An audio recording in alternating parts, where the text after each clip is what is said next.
ఈరోజు మనం చెప్పుకునే కథ నన్ను కాస్త ప్రేమగా చూడరు. తాత గట్టిగా మాట్లాడకు, నాకు ఆన్లైన్ క్లాసు ఉంది. నీ గదిలోకి పో అంటూ గదిలో నుండి మనవరాలు, కంపు కొడుతున్నావు తాత, ఇక్కడ నుండి వెళ్ళు, చీటికి మాటికి హాల్లోకి రావద్దని ఎన్నిసార్లు చెప్పాలి నీకు అంటూ మనవడు. ఛా, సంధ్యవేళ సోఫాలో పడుకోవద్దని ఓసారి చెప్తే అర్థం కాదా, మనిషికో మాట అన్నారు. వెళ్ళండి ఇక్కడి నుండి అంటూ కోడలు. చీత్కరిస్తున్నారమ్మా. ఆ ఇంట్లో ఈ ముసలాడిపై విసుక్కునేవారే తప్ప ఆదరంగా పలకరించేవారు లేరు. ఈవేళ ఉదయం బ్రష్ చేసుకున్నాక హాల్లోకి రాబోతుంటే ధడేల్మంటూ నా మొహంపైనే తలుపు వేసిందమ్మా కోడలు.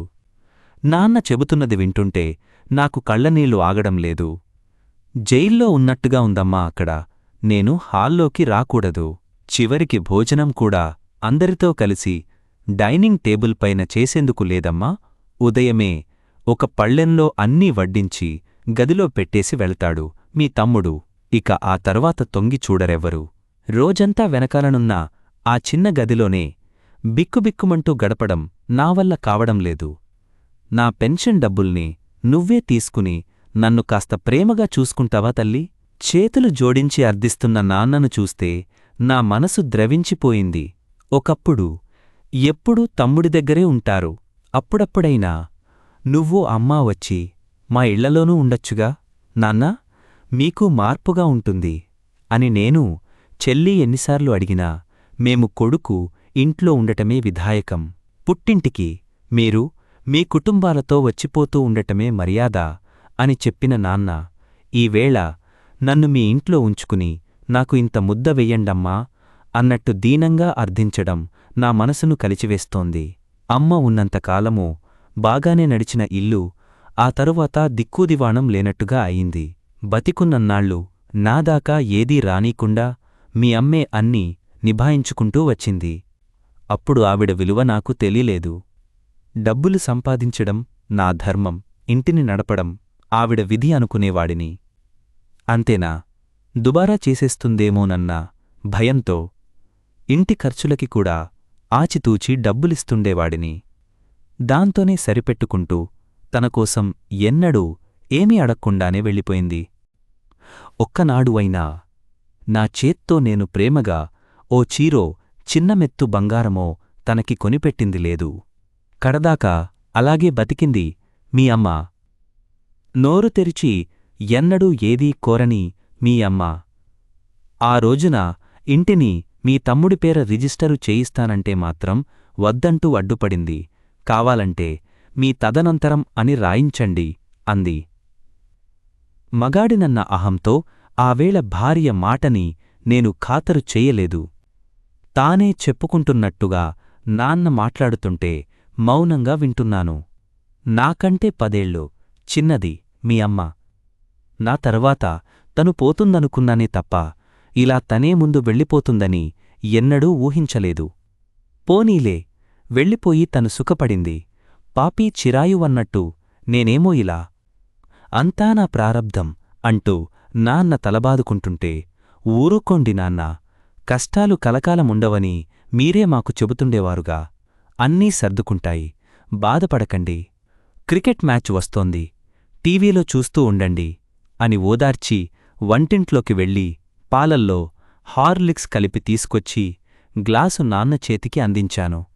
నీకు శ్రమ కలిగిస్తున్నానమ్మా, మాకు దగ్గరలో ఉన్న పాపానికి ఇలా ప్రతిరోజూ మీ ఇంటికి వచ్చి నిన్ను అల్లుడుగారిని ఇబ్బంది పెడుతున్నాను అంటూ గ్లాసు అందుకున్నారు నాన్న. అయ్యో, ఇందులో ఇబ్బంది ఏముంది నాన్నా? కూతురిగా నేను ఈమాత్రం చేయలేనా మీకోసం అన్నాను నాన్న మాటలకి నొచ్చుకుంటూ.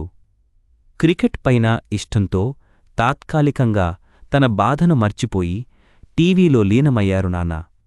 కాని నేను మాత్రం అలా స్థిమితంగా ఉండలేకపోతున్నాను. నాన్న పరిస్థితి చూస్తుంటే చాలా బాధగా ఉంది. అలాగని ఏం చెయ్యాలో కూడా తోచడం లేదు. మార్గం ఏదీ కానరావడం లేదు.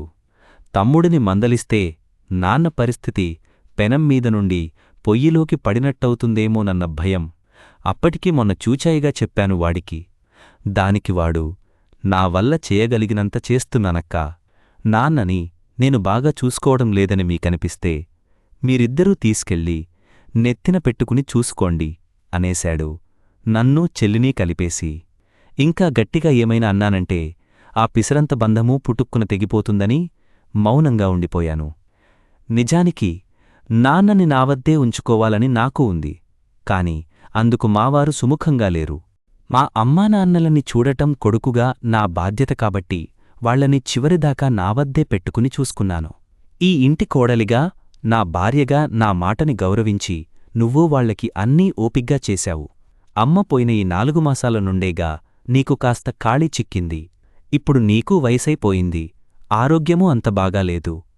మళ్ళీ మీ నాన్న బాధ్యతని నెత్తిన పెట్టుకుని అనవసరంగా హైరాణ పడకు. మీ తమ్ముడు మరదలూ చిన్నవాళ్లు. వయసులో ఉన్నారు. వాళ్ల ఒంట్లో ఓపికాశక్తి ఉన్నాయి. వాళ్ల పిల్లలకి వాళ్లు పైనుండి కిందదాకా అన్నీ దగ్గరుండి చేసుకోవడం చూస్తూనే ఉన్నాంగా. అదే ఓపిక, శ్రద్ధ కన్నతండ్రి పట్ల కూడా ఉండాలి. అంతేగాని నేనింతే చేస్తా, లేదంటే మీపైన వదిలేస్తా, మీరు చేసుకోండి అనడం కరెక్ట్ కాదు. కోట్ల విలువ చేసే ఇంటిని తన పేరిట రాయించుకునే సమయంలో మీ తమ్ముడికి అక్కా చెల్లెళ్ళు గుర్తుకు రాలేదుగాని బాధ్యత విషయానికొస్తే మాత్రం వెంటనే పనిచేసేందుకు సిద్ధమైపోయాడు. తల్లిదండ్రులని చూడటం కొడుగ్గా అతని కర్తవ్యం. అతని కష్టాలు అతన్ని పడని.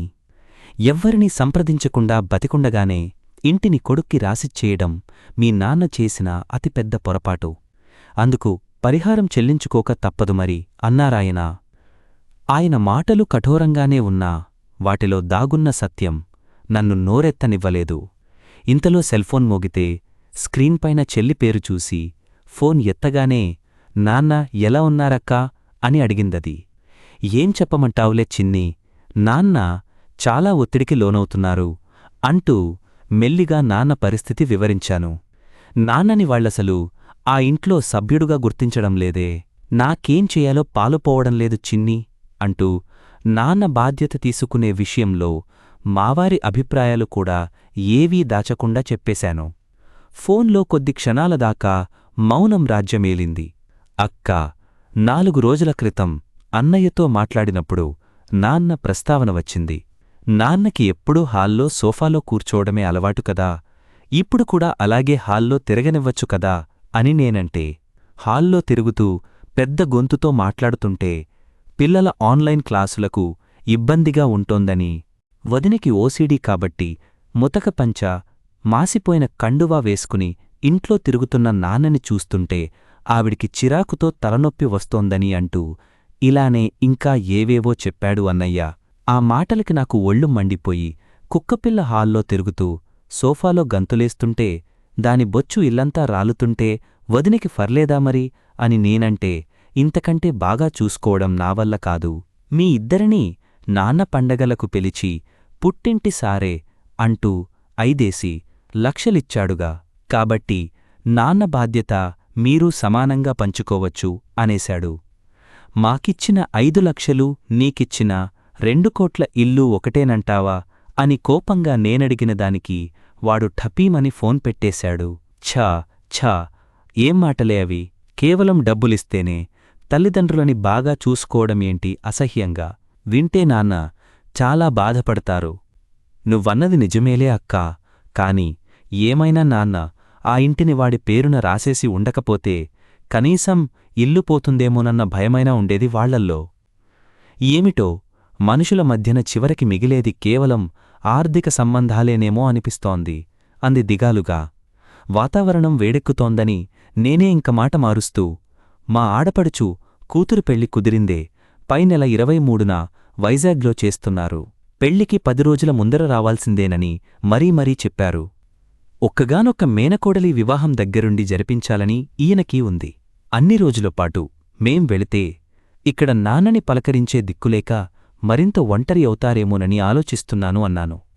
అలాగైతే ఆఫీసులో ఏదోలా మేనేజ్ చేసుకుని ఆ టైంకి నేనక్కడికి వస్తాలే అక్కా, మీరు పెళ్లికి వెళ్ళి తిరిగొచ్చేదాకా నాన్నకి తోడుగా ఉంటాను. నాకు నాన్నని చూడాలనిపిస్తోంది అన్న చిన్నీ మాటలకి నాకు కాస్త నిశ్చింతగా అనిపించింది. 15 రోజుల తరువాత, అక్కా, మీరు పెళ్లికి ఎప్పుడు బయల్దేరుతున్నారో చెబితే నేను టికెట్లు బుక్ చేసుకుంటాను. వర్క్ ఫ్రం హోం చేసేందుకు మా బాస్ పర్మిషన్ తీసేసుకున్నా అని చెప్తున్నదాన్ని మధ్యలోనే ఆపేశాను.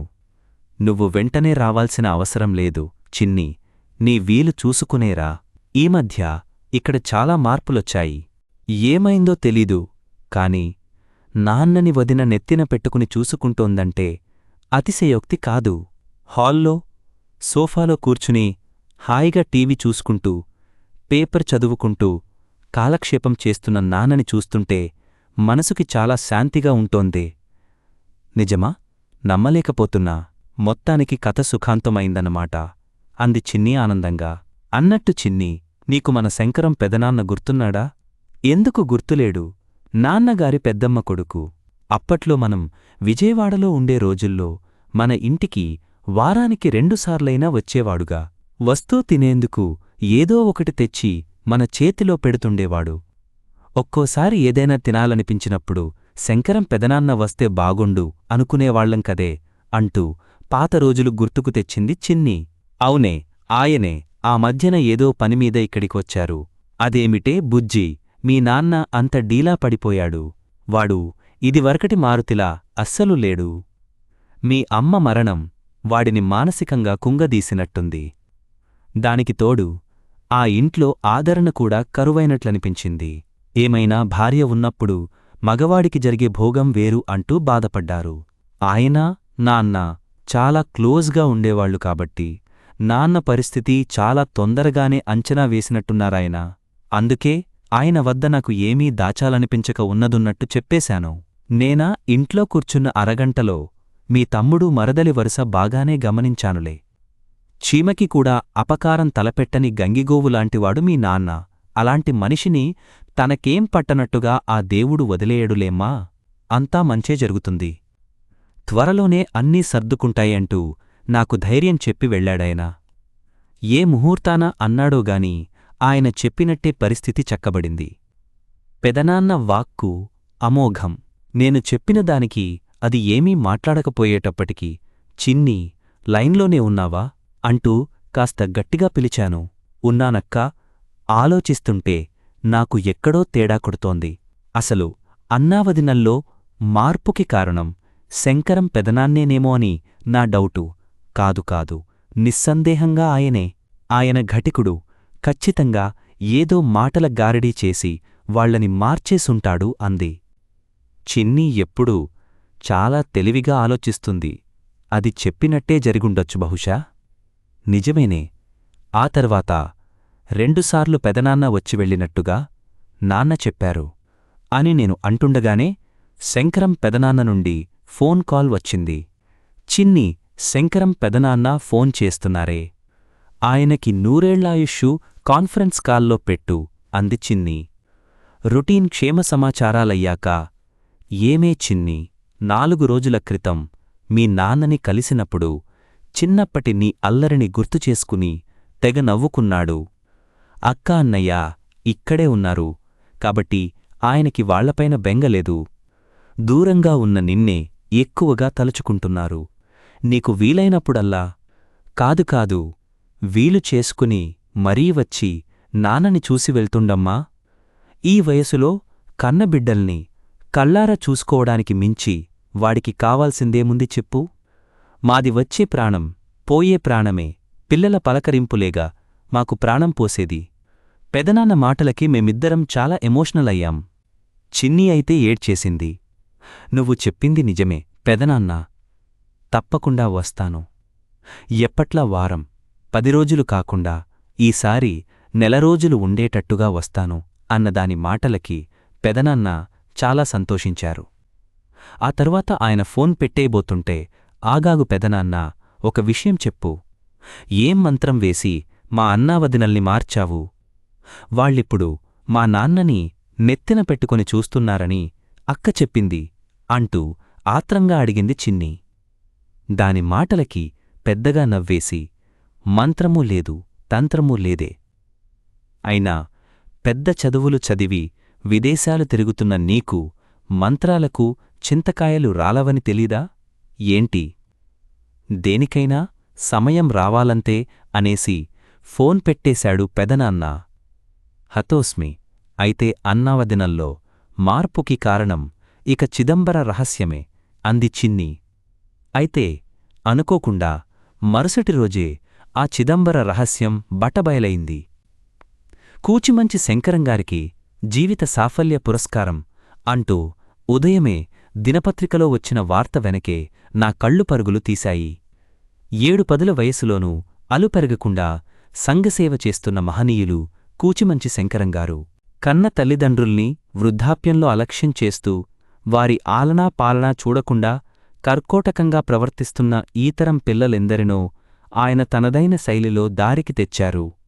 ఆస్తులని తమ పేరిట గిఫ్ట్గా బదలాయింపు చేసేదాకా ప్రేమగా ఉన్న పిల్లలు ఆస్తి ఒకసారి వాళ్ల సొంతమైన తర్వాత తల్లిదండ్రుల్ని పట్టించుకోకుండా వదిలేస్తున్నారు.